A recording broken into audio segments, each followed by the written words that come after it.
الرحمن الرحيم.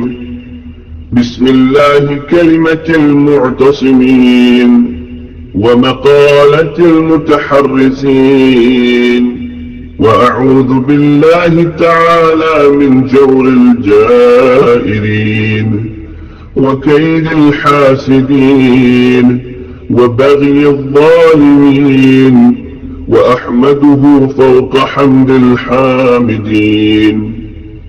اللهم أنت الواحد بلا شريك، والملك بلا تمليك، لا تضاد في حكمك ولا تنازع في ملكك.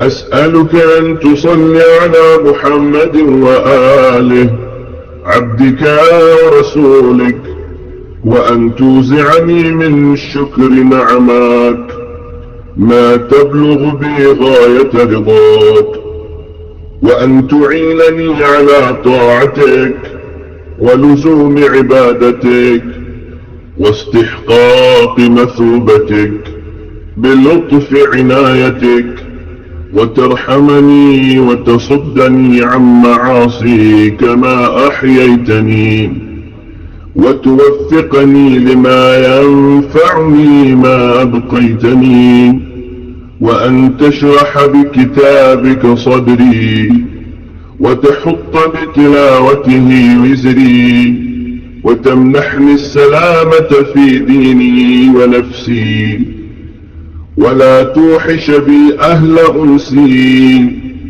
وتتم إحسانك فيما بقي من عمري كما أحسنت فيما مضى منه، يا أرحم الراحمين.